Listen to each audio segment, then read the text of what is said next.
j'espère que vous allez bien. Aujourd'hui, nous allons parler des gauchers et de leurs caractéristiques.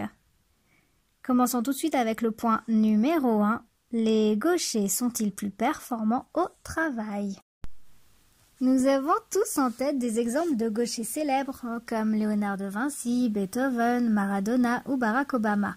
On associe traditionnellement aux gauchers un tempérament individualiste, original, créatif, indépendant. Quelle est la réalité? Les gauchers s'en sortent-ils mieux que la moyenne?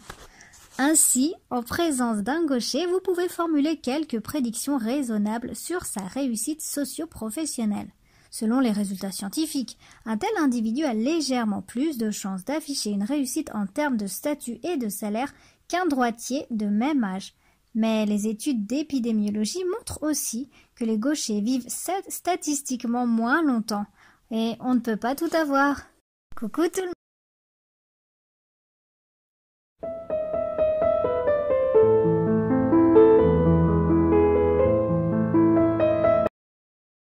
Numéro 2. Les gauchers sont-ils plus intelligents?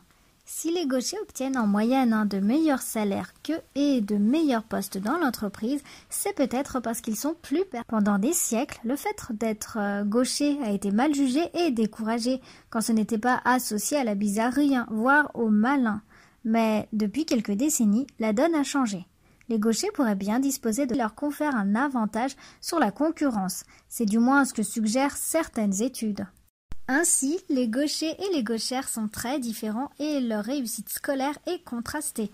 Alors qu'un jeune gaucher aura de bonnes chances d'être à l'aise en classe, une gauchère a plus de probabilités dans leur vie d'étudiant. Cela peut laisser des traces et, à terme, un homme gaucher aura statistiquement un vécu plus positif de sa scolarité qu'une femme gauchère. Numéro 3. Les gauchers sont-ils plus créatifs?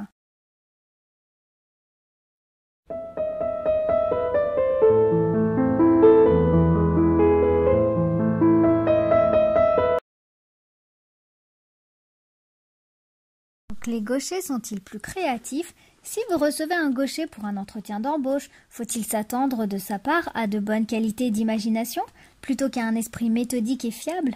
L'histoire est jalonnée d'exemples particulièrement créatifs. Des peintres et inventeurs comme Léonard de Vinci, des musiciens comme Mozart, Beethoven ont marqué l'histoire des idées grâce à leur créativité et leur sens de l'originalité. S'agit-il d'anecdotes isolées ou les gauchers ont-ils vraiment une sensibilité artistique particulière?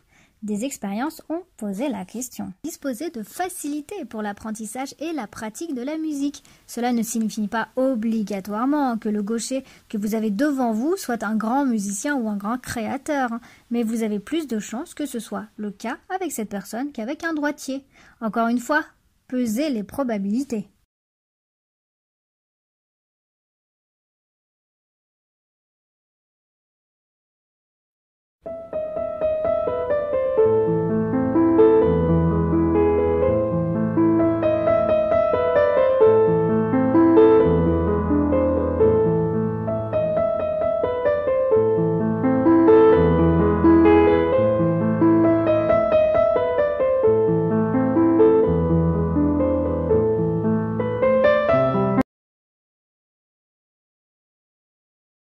Numéro 4. Les empreintes digitales reflètent-elles l'intelligence?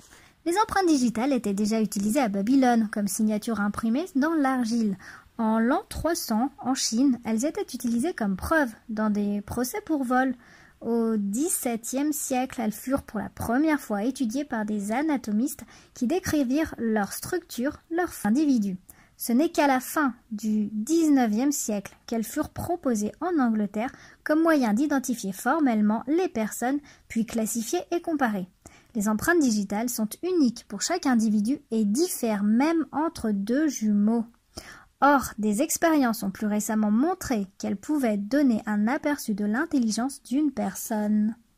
Ainsi, une association, pour l'instant non élucidée, entre intelligence rationnelle et empreinte les personnes dont le nombre de plis sur les empreintes du pouce droit excède celui du pouce gauche obtiennent en moyenne de meilleurs scores de résolution de problèmes logiques que les autres. Là, je suis sûre que tout le monde regarde ses pouces. Concrètement, cette information n'est guère exploitable au quotidien, lors d'une rencontre informelle, ni même entre un employeur et un candidat à l'embauche, car il faudrait pour cela prélever les empreintes de l'individu en question. Toutefois, une diseuse de bonne aventure, ayant un très bon œil, oui, les plis sont très petits, peut donner quelques prédictions intéressantes à son client.